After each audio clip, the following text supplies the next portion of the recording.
नमस्कार दोस्तों, स्वागत है आपका मेरे यूट्यूब चैनल धमाका जीके पर। दोस्तों आज मैं आपको करवाने जा रही हूँ सामान्य ज्ञान दर्पण के सितंबर माह का नया एडिशन और इसमें दिए गए सारभूत तत्वकोश के प्रश्नों को पूरा करेंगे। दोस्तों इसमें दिए गए सभी प्रश्न एग्जाम सिलेक्टेड ही होते हैं और ये प्रश्न आपकी परीक्षाओं में हूबहू ऐसे ही पूछ लिए जाते हैं, इसलिए आप इन प्रश्नों को जरूर पढ़ें। दोस्तों मेरी वीडियो में दिए कंटेंट पसंद आए तो प्लीज़ मेरी वीडियो को लाइक और शेयर जरूर करें और मेरे यूट्यूब चैनल धमाका जीके को सब्सक्राइब जरूर करें, इससे आगे भी आपको मेरी एग्जाम रिलेटेड वीडियो मिलती रहे। चलिए दोस्तों हम वीडियो शुरू करते हैं। दोस्तों सारभूत तत्वकोश में विभिन्न विषयों से प्रश्न दिए जाते हैं और हमारा पहला विषय है भारतीय इतिहास एवं संस्कृति से संबंधित प्रश्नों से। दोस्तों हमारा पहला प्रश्न है, मध्य पाषाण काल में मानव की अस्थियों का पहला प्रारूप कहाँ से प्राप्त हुआ? मध्य पाषाण काल में मानव की अस्थियों का पहला प्रारूप कहाँ से प्राप्त हुआ? दोस्तों आंसर है इसका सरायनहर तथा मदहा। सरायनहर तथा मदहा से। दूसरा प्रश्न है दोस्तों, भारत का राष्ट्रीय आदर्श वाक्य सत्यमेव जयते कहाँ से लिया गया है? मुंडको उपनिषद से। मुंडको उपनिषद से। महात्मा बुद्ध के प्रवचनों का संकलन किस पिटक में किया गया है? महात्मा बुद्ध के प्रवचनों का संकलन किस पिटक में किया गया है? सुत पिटक में। सुत पिटक में। हर्यक वंश के किस शासक का नाम पुणेक था? हर्यक वंश के किस शासक का नाम पुणेक था? आंसर इसका अजात शत्रु। अजात शत्रु का। हर्यक वंश के जो शासक थे अजात शत्रु, उनका नाम पुणेक था, यह आप जरूर याद रखें। पांचवा प्रश्न है दोस्तों, सांची का स्तूप मध्य प्रदेश के रायसेन जिले में स्थित है, इसकी खोज किसने की थी? जनरल हेनरी टेलर ने 1818 ईस्वी में। जनरल हेनरी टेलर ने 1818 ईस्वी में। दोस्तों एक बार प्रश्न को दोबारा आप पढ़ें। सांची का स्तूप मध्य प्रदेश के रायसेन जिले में स्थित है, इसकी खोज किसने की थी? जनरल हेनरी टेलर ने 1818 ईस्वी में। छठा प्रश्न है, पशुपति मोहर सिंधु सभ्यता के किस स्थल से मिली है? मोहनजोदड़ो से। पशुपति मोहर सिंधु सभ्यता के किस स्थल से मिली है? मोहनजोदड़ो से। 16वीं से 14वीं शताब्दी तक कौन सा शक्तिशाली महाजनपद था? मगध था। 16वीं से 14वीं शताब्दी तक सबसे शक्तिशाली जो महाजनपद था वो मगध था।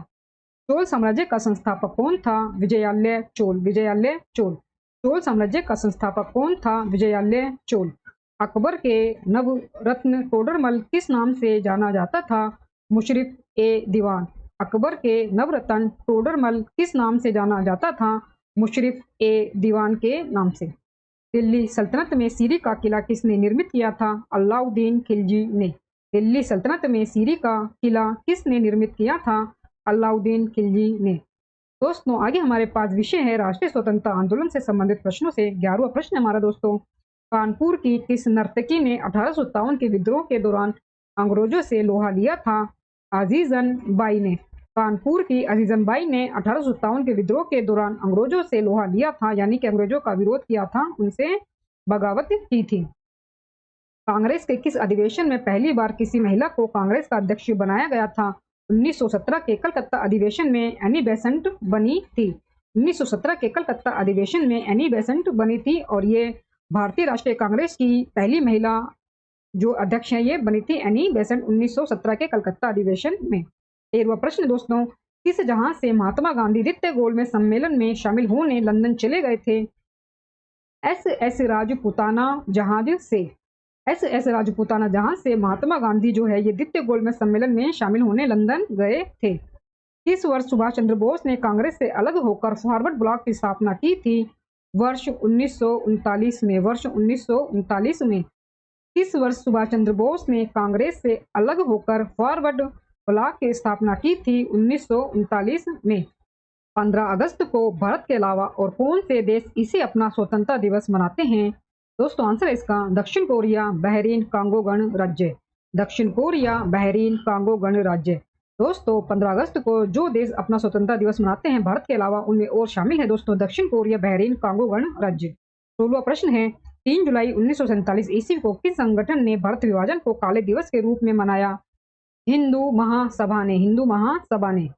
डंडा फौज का गठन पंजाब में किसने किया था? चमनदीप ने। चमनदीप ने।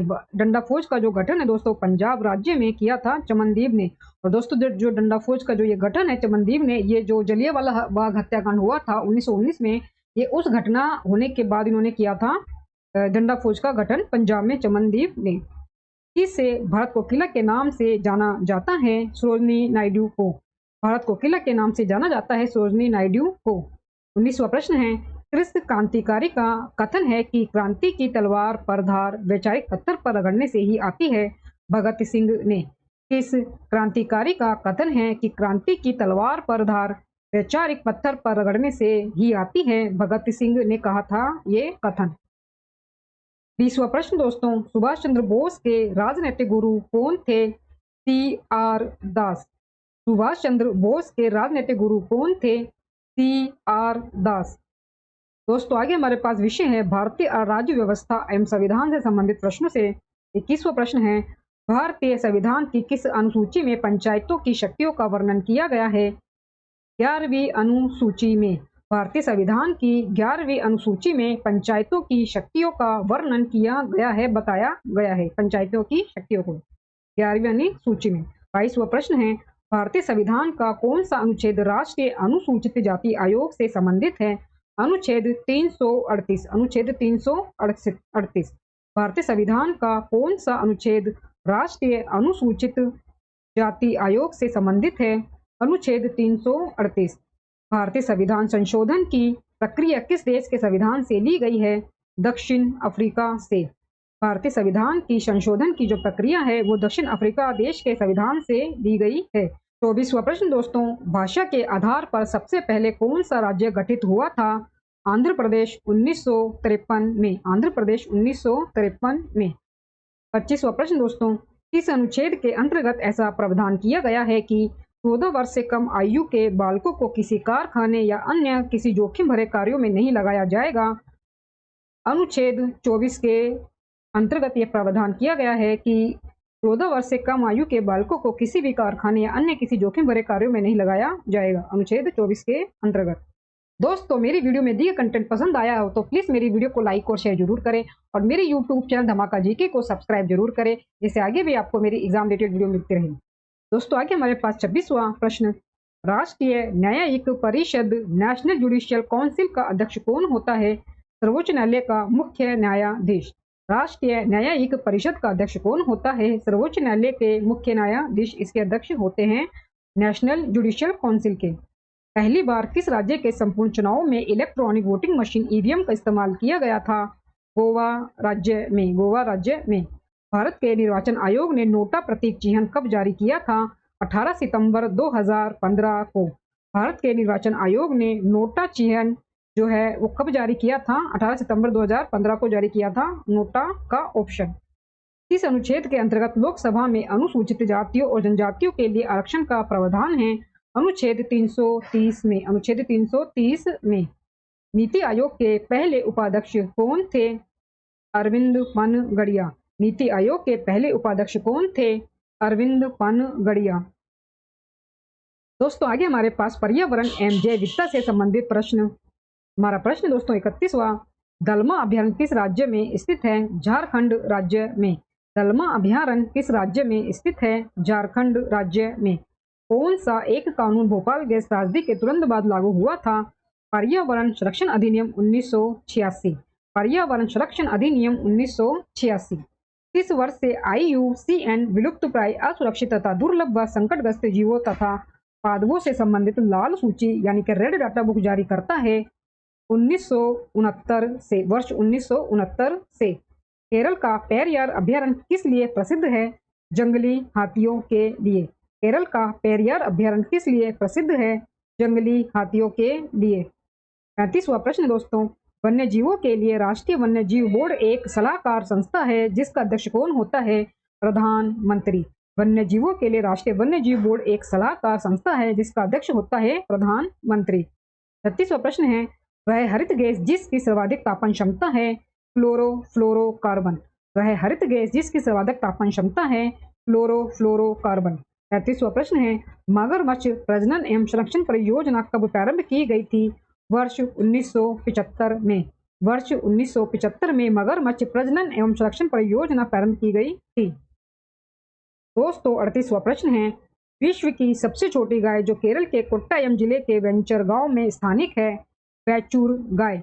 विश्व की सबसे छोटी गाय जो केरल के कोट्टायम जिले के वेंचर गांव में स्थानिक है, वैचूर गाय।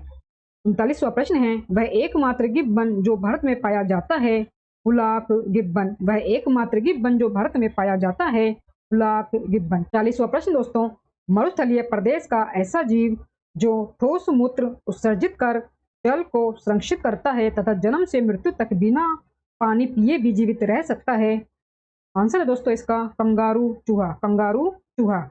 मरुस्थलीय प्रदेश का जो कंगारू चूहा है दोस्तों, वो ठोस मूत्र उत्सर्जित कर जल को संरक्षित करता है तथा जन्म से मृत्यु तक बिना पानी पिए भी जीवित रह सकता है। दोस्तों आगे वाले पास विषय है जलवायु परिवर्तन एवं आपदा से संबंधित प्रश्नों से। 41वां प्रश्न है, भारत ने किस वर्ष तक शून्य उत्सर्जन का लक्ष्य हासिल करने के लिए नेट जीरो का संकल्प व्यक्त किया? वर्ष 2070 से। भारत ने 2070 वर्ष से जो है 2070 वर्ष तक जो है वो शून्य उत्सर्जन का लक्ष्य हासिल करने के लिए नेट जीरो का संकल्प व्यक्त किया है। 42वां प्रश्न है, राष्ट्रीय हरित हाइड्रोजन मिशन ने भारत किस वर्ष तक ऊर्जा के मामले में आत्मनिर्भर हो जाएगा? राष्ट्रीय हरित हाइड्रोजन मिशन से भारत किस वर्ष तक ऊर्जा के मामले में आत्मनिर्भर हो जाएगा? वर्ष 2047 तक। वर्ष 2047 तक। दोस्तों ये दोनों ही प्रश्न आप जरूर याद रखें। जो इन भारत ने लक्ष्य डिसाइड किए हैं शून्य उत्सर्जन का लक्ष्य हासिल करने के लिए नेट जीरो का जो संकल्प व्यक्त किया वो 2070 तक व्यक्त किया है, और राष्ट्रीय हरित हाइड्रोजन मिशन से जो भारत ने ऊर्जा के मामले में आत्मनिर्भर होने के लिए जो संकल्प लिया है वो वर्ष 2047 तक बनाया है। तो ये दोनों प्रश्न आप जरूर याद रखें। दोस्तों आगे हमारे पास प्रश्न है 43वां प्रश्न, पृथ्वी के वायुमंडल में ऑक्सीजन की मात्रा कितनी होती है? 20.95%। पृथ्वी के वायुमंडल में ऑक्सीजन की मात्रा 20.95% होती है। पर्यावरण में ग्रीन हाउस प्रभाव में वृद्धि होती है कार्बन डाइऑक्साइड के कारण। पर्यावरण में ग्रीन हाउस प्रभाव में वृद्धि होती है कार्बन डाइऑक्साइड के कारण। 45वां प्रश्न है, भारत में आर्द्र भूमियों के अंतर्गत सर्वाधिक क्षेत्र वाला राज्य कौन सा है? गुजरात राज्य। गुजरात राज्य। वायुमंडल में ओजोन की उपस्थिति महत्वपूर्ण है क्योंकि वह सोख लेती है पराबैंगनी बी विकिरण को। पराबैंगनी बी विकिरण को। United nation framework convention on climate change कब अस्तित्व में आया? वर्ष 1992 में। United nation framework convention on climate change कब अस्तित्व में आया? वर्ष 1992 में। भारत की जलवायु परिवर्तन पर प्रथम राष्ट्रीय योजना कब प्रकाशित हुई थी? वर्ष 2008 से। वर्ष 2008 से। ओजोन संरक्षण संबंधी अंतरराष्ट्रीय संधि मॉन्ट्रियल प्रोटोकॉल पर कब हस्ताक्षर किए गए थे? 16 सितंबर 1987 को। 16 सितंबर 1987 को। और दोस्तों जो 16 सितंबर को है वो प्रत्येक वर्ष जो है वो अंतरराष्ट्रीय ओजोन दिवस मनाया जाता है। अंतरराष्ट्रीय ओजोन दिवस मनाया जाता है। 50वां प्रश्न दोस्तों, एनजीटी ने रामसर स्थलों की सुरक्षा में विफल रहने पर किस राज्य सरकार पर 10 करोड़ रुपए का जुर्माना लगाया है? केरल राज्य पर। केरल राज्य पर। यह प्रश्न आप जरूर याद रखिए। दोस्तों आगे हमारे पास विषय है भारत एवं विश्व का भूगोल से संबंधित प्रश्नों से। 51वां हमारा प्रश्न है, अलकनंदा व मंदाकिनी नदियों का संगम स्थल कौन सा है? रुद्रप्रयाग। अलकनंदा व मंदाकिनी नदियों का संगम स्थल कौन सा है? रुद्रप्रयाग। वह जनजातीय समूह जो नीलगिरी पहाड़ियों में प्रमुख रूप से पाए जाते हैं, टोडा जनजाति। टोडा जनजाति। वह जनजातीय समूह जो नीलगिरी पहाड़ियों में प्रमुख रूप से पाए जाते हैं, टोडा जनजाति।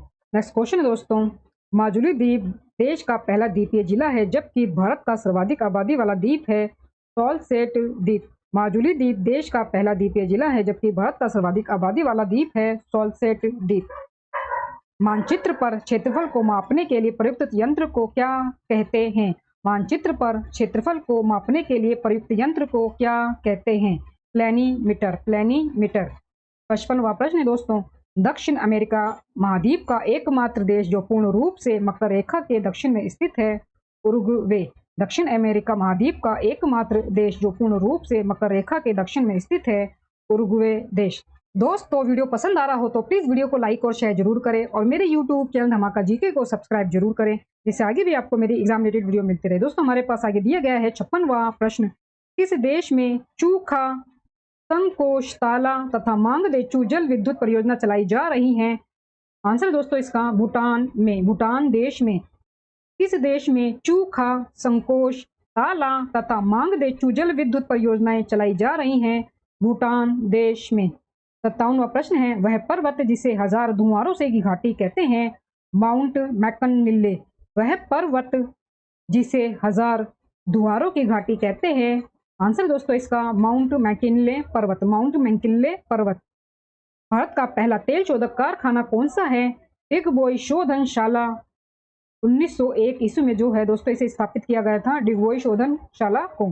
भारत का जो ये पहला तेल शोधक कारखाना है डिगबोई, असम में स्थित है ये। खनिज तेल किस प्रकार की चट्टानों में पाया जाता है? अवसादी चट्टानों में। खनिज तेल किस प्रकार की चट्टानों में पाया जाता है? अवसादी चट्टानों में। सौरमंडल का सबसे भारी ग्रह कौन सा है? बृहस्पति जुपिटर। सौरमंडल का सबसे भारी ग्रह कौन सा है? बृहस्पति जुपिटर। दोस्तों आगे हमारे पास विषय दिया गया है भारतीय अर्थव्यवस्था से संबंधित प्रश्नों से, और 61वां हमारा प्रश्न है, भारत की प्रथम पंचवर्षीय योजना किस मॉडल पर आधारित थी? हैरोल्ड डोमर मॉडल पर। हैरोल्ड डोमर मॉडल पर। सरकार द्वारा पुरानी मुद्रा को बंद कर नई मुद्रा चलाना विमुद्रीकरण कहलाता है। भारत सरकार द्वारा यह कब सर्वप्रथम हुआ था? वर्ष 1946 में।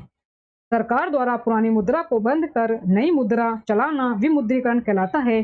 भारत सरकार द्वारा यह कब सर्वप्रथम हुआ था? वर्ष 1946 में। वर्ष 1946 में। वर्ष 1946 में जो है दोस्तों पहली बार विमुद्रीकरण किया गया था, नई मुद्रा चलाई गई थी 1946 में पहली बार। आगे दोस्तों प्रश्न है 63वां प्रश्न, 28 मार्च 2023 को दीनदयाल उपाध्याय कौशल योजना के तहत किस पहल की शुरुआत की गई है?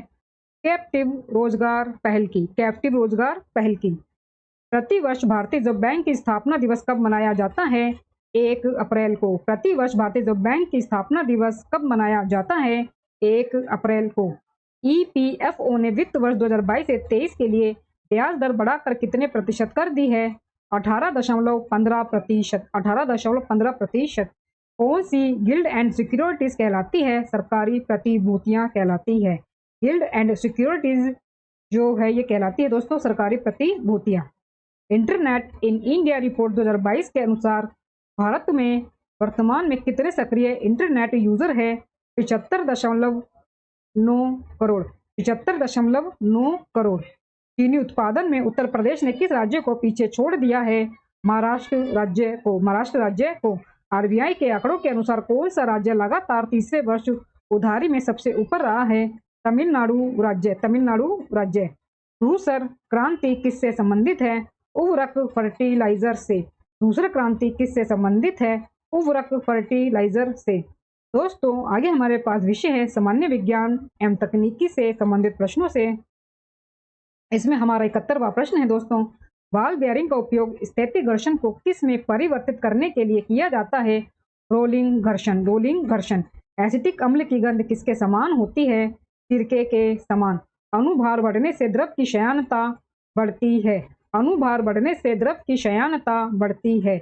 इस जंतु को भूमि का कृषक जोतने वाला कहा जाता है? केंचुआ को। इस जंतु को भूमि का कृषक जोतने वाला कहा जाता है? केंचुआ को।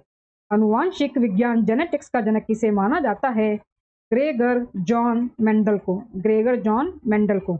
अनुवांशिक विज्ञान जेनेटिक्स का जनक किसे माना जाता है? ग्रेगर जॉन मेंडल को। 76वां प्रश्न है, निम्न तापी इंजनों क्रायोजेनिक इंजनों का अनुप्रयोग होता है रॉकेट प्रौद्योगिकी में। रॉकेट प्रौद्योगिकी में। छपाई में प्रयोग की जाने वाली स्याही किसके अपघटन से प्राप्त होती है? मीथेन से। छपाई में प्रयोग की जाने वाली स्याही किसके अपघटन से प्राप्त होती है? मीथेन के अपघटन से। हेपेटाइटिस रोग से मनुष्य के शरीर का सीधा प्रभावित होने वाला अंग है यकृत लीवर। यकृत लीवर। दर्द निवारक दवाएं कहलाती हैं एनाल्जेसिक। दर्द निवारक दवाएं कहलाती हैं एनाल्जेसिक। 80वां प्रश्न है दोस्तों, हीरा है शुद्ध कार्बन। हीरा है शुद्ध कार्बन। दोस्तों आगे हमारे पास विषय है बाल विकास एवं शिक्षा शास्त्र से संबंधित प्रश्नों का। दोस्तों इसमें 81 हमारे पास प्रश्न है, लेव वायोगोस्की ने प्रतिपादित किया कि बच्चों के सीखने को सुसाधित करने के लिए उन्हें क्या करना चाहिए? आंसर दोस्तों इसका पाद प्रदान करना चाहिए। पाद प्रदान करना चाहिए। दोस्तों जो इसमें ये अर्थ है पाद प्रदान करना चाहिए, इसका मतलब है कि जो टेम्परेरी हेल्प होती है बच्चों को, वो उनमें हमें देनी चाहिए। उनको जो हेल्प होती है टेम्परेरी, वो उनको हेल्प देनी चाहिए, गाइडेंस मतलब उनको देनी चाहिए। जो बड़े देते हैं बच्चों को गाइडेंस, वो उन्हें देनी चाहिए। और दोस्तों जो ये लेव वायोगोस्की थे, ये इन्होंने सिद्धांत दिया था सामाजिक सांस्कृतिक सिद्धांत, और ये एक रूसी मनोवैज्ञानिक थे। ये एक रूसी मनोवैज्ञानिक थे और इन्होंने सामाजिक सांस्कृतिक सिद्धांत का प्रतिपादन किया था। और इस सिद्धांत के अनुसार जो है, ये सिद्धांत बताता है कि बच्चा अपने समाज, सोसाइटी और संस्कृति जो है उससे अंतःक्रिया करके सीखता है, यानी कि सामाजिक अंतःक्रिया के बाद ही उनका विकास होता है। और उन्हें जो है वयस्कों के द्वारा जो है हेल्प दी जानी चाहिए, उन्हें साथ प्रदान करना चाहिए। 82वां हुआ प्रश्न दोस्तों, लॉरेंस कोहलबर्ग के अनुसार किस स्तर पर व्यक्तिगत आवश्यकताओं की संतुष्टि नैतिक चयन को निर्धारित करती है? विनिमय, उद्देश्य, अभिविन्यास। लॉरेंस कोहलबर्ग के अनुसार किस स्तर पर व्यक्तिगत आवश्यकताओं की संतुष्टि नैतिक चयन को निर्धारित करती है? विनिमय, उद्देश्य, अभिविन्यास के स्तर पर। विनिमय, उद्देश्य, अभिविन्यास के स्तर पर। 83वां प्रश्न है, बाल विकास के समकालीन सिद्धांत बच्चों के बारे में क्या समझ रखते हैं? आंसर दोस्तों इसका, बच्चे सक्रिय उद्देश्यपूर्ण प्राणी हैं जिनकी अपनी खुद के विकास में महत्वपूर्ण भूमिका है। बच्चे सक्रिय उद्देश्यपूर्ण प्राणी हैं जिनकी अपने खुद के विकास में महत्वपूर्ण भूमिका है। 84वां प्रश्न है, विद्यार्थियों में संप्रत्ययों की वैकल्पिक संरचनाएं क्या दर्शाती हैं? विद्यार्थियों द्वारा उचित महज सिद्धांतों को दर्शाती हैं। सतत विकास के मुख्य आयाम कौन से हैं?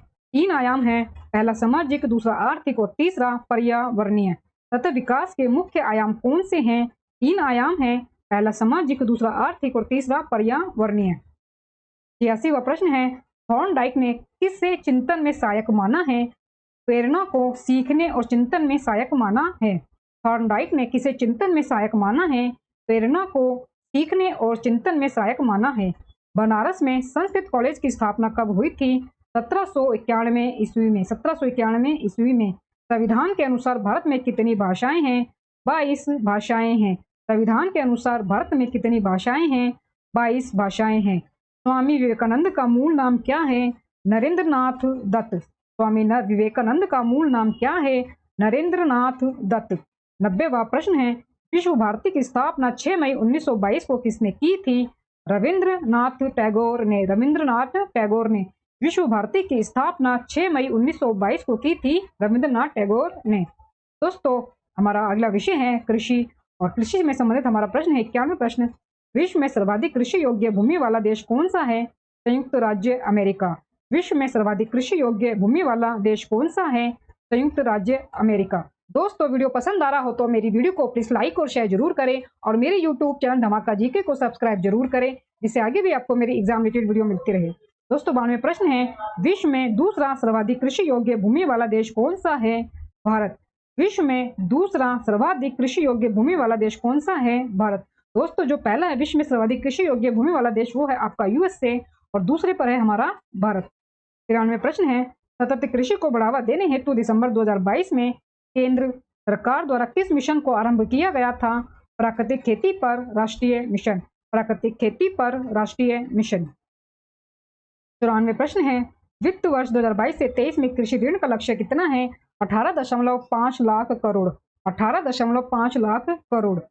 वर्ष 2021 से 22 में भारत का वैश्विक दूध उत्पादन में कितने प्रतिशत का योगदान है? 24%। 24%। पिछले 6 वर्षों में भारतीय कृषि क्षेत्र कितने प्रतिशत की औसत वार्षिक वृद्धि दर से बढ़ रहा है? 4.6%। 4.6%। 2015 से आरंभ मृदा स्वास्थ्य कार्ड के अंतर्गत कितने कार्ड बांटे जा चुके हैं? 22 करोड़ कार्ड। 22 करोड़ कार्ड। जल जीवन मिशन आरंभ कब किया गया है? 15 अगस्त 2019 से। जल जीवन मिशन कब आरंभ किया गया है? 15 अगस्त 2019 से। यह प्रश्न जरूर याद रखें। पंचायतों की कार्बन न्यूट्रल और ऊर्जा में आत्मनिर्भर बनाने हेतु कौन सी पहल केंद्र सरकार द्वारा की गई? ग्राम ऊर्जा स्वराज पहल। ग्राम ऊर्जा स्वराज पहल। 10 मार्च 2023 तक देश के 19.42 करोड़ ग्रामीण घरों में कितनों के पास शुद्ध पानी की उपलब्धता है?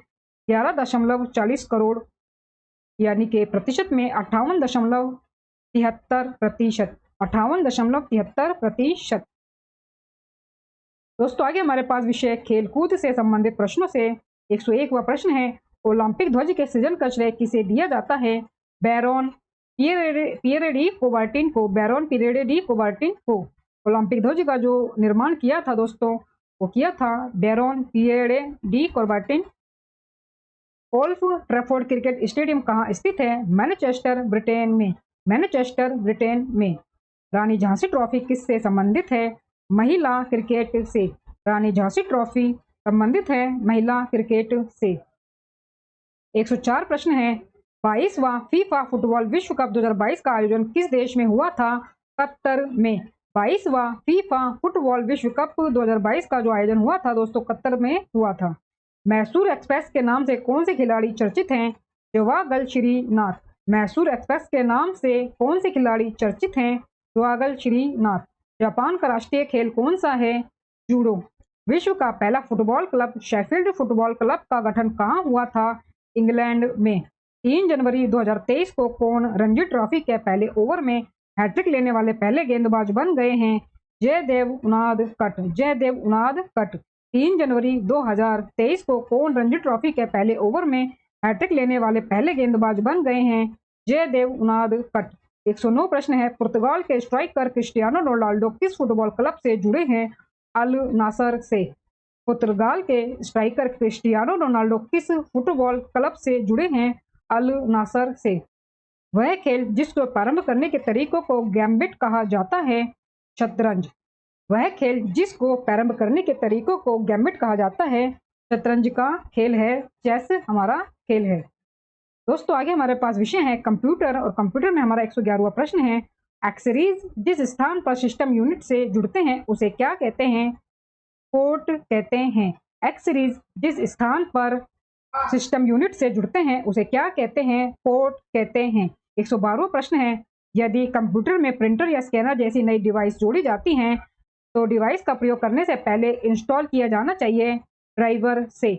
यदि कंप्यूटर में प्रिंटर या स्कैनर जैसी नई डिवाइस जोड़ी जाती हैं तो डिवाइस का प्रयोग करने से पहले इंस्टॉल किया जाना चाहिए ड्राइवर से। 113वां प्रश्न है। माइक्रो कंप्यूटरों को टेलीफोन से जोड़ने वाली पद्धति क्या कहलाती है? मोडेम। मोडेम कहलाती है। मशीन कूट भाषा को व्यक्त किया जाता है 0 और 1 के क्रम में। मशीनी कूट भाषा को व्यक्त किया जाता है 0 और 1 के क्रम में। 115 प्रश्न है। सॉफ्टवेयर का किसी भी प्रकार से अनाधिकृत उपयोग करना क्या कहलाता है? पाइरेसी। सॉफ्टवेयर का किसी भी प्रकार से अनाधिकृत उपयोग करना क्या कहलाता है? पाइरेसी। 116वां प्रश्न है। HTTP में TT क्या दर्शाता है? दोस्तों आंसर है इसका टेक्स्ट ट्रांसफर। टेक्स्ट होगा दोस्तों, ये टेक्स्ट ट्रांसफर। इसका फुल फॉर्म है दोस्तों hyper text transfer protocol. Hyper, H का मतलब होगा हाइपर टेक्स्ट ट्रांसफर और प्रोटोकॉल, P का मतलब प्रोटोकॉल। आगे हमारे पास प्रश्न है दोस्तों 117वां प्रश्न। एक कंप्यूटर के भीतर के घटकों या कंप्यूटरों के बीच डाटा हस्तांतरण करने वाली संचार प्रणाली को क्या कहते हैं? बस कहते हैं। बस कहते हैं। भारत में परम सुपर नामक सुपर कंप्यूटर का निर्माण किसके द्वारा किया गया है? पुणे स्थित सीडैक के द्वारा। भारत में परम नामक सुपर कंप्यूटर का निर्माण किसके द्वारा किया गया है? पुणे स्थित सीडैक के द्वारा। MS-DOS की शुरुआत सर्वप्रथम कब हुई थी? अगस्त 1981 में। अगस्त 1981 में। 120वां प्रश्न है। कंप्यूटर का वह स्प्रेडशीट प्रोग्राम जिसमें डाटा को टेबल फॉर्म में रखा जाता है? MS Excel. MS Excel. दोस्तों आगे हमारे पास विविध से संबंधित प्रश्न 121वां प्रश्न है। भारत में केंद्रीय चावल अनुसंधान संस्थान कहाँ अवस्थित है? कटक ओडिशा में। भारत में केंद्रीय चावल अनुसंधान संस्थान कहाँ अवस्थित है? कटक ओडिशा में। विनोबा भावे द्वारा स्थापित पवनार आश्रम किस राज्य में स्थित है? महाराष्ट्र राज्य में। महाराष्ट्र राज्य में। खाद्य एवं कृषि संगठन का मुख्यालय कहाँ स्थित है? रोम इटली में। रोम इटली में।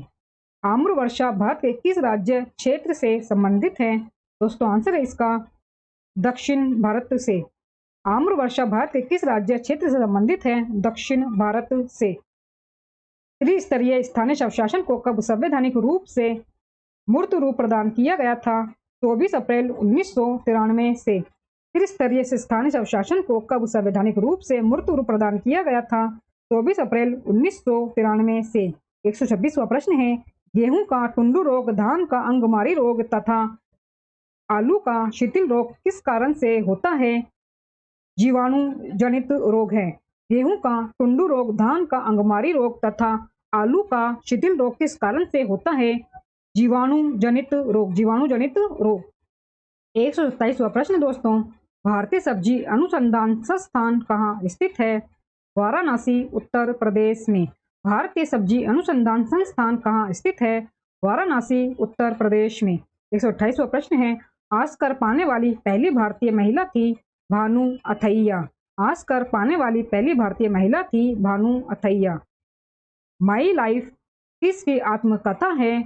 बिल क्लिंटन की। माई लाइफ किसकी आत्मकथा है?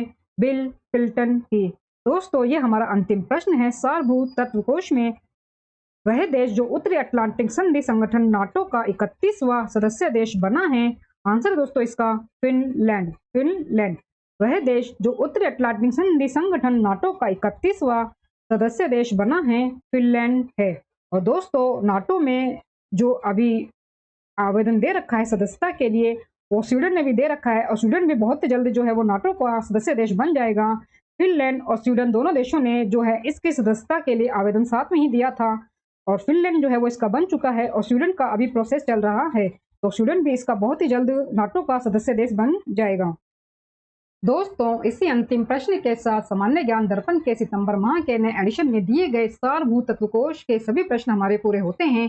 दोस्तों मेरी वीडियो में दी गया कंटेंट पसंद आया हो तो प्लीज मेरी वीडियो को लाइक और शेयर जरूर करें और मेरे यूट्यूब चैनल धमाका जीके को सब्सक्राइब जरूर करें, जिससे आगे भी आपको मेरी एग्जाम रिलेटेड वीडियो मिलती रहे। दोस्तों मिलते हैं नेक्स्ट वीडियो में टॉपिक के साथ, तब तक के लिए धन्यवाद।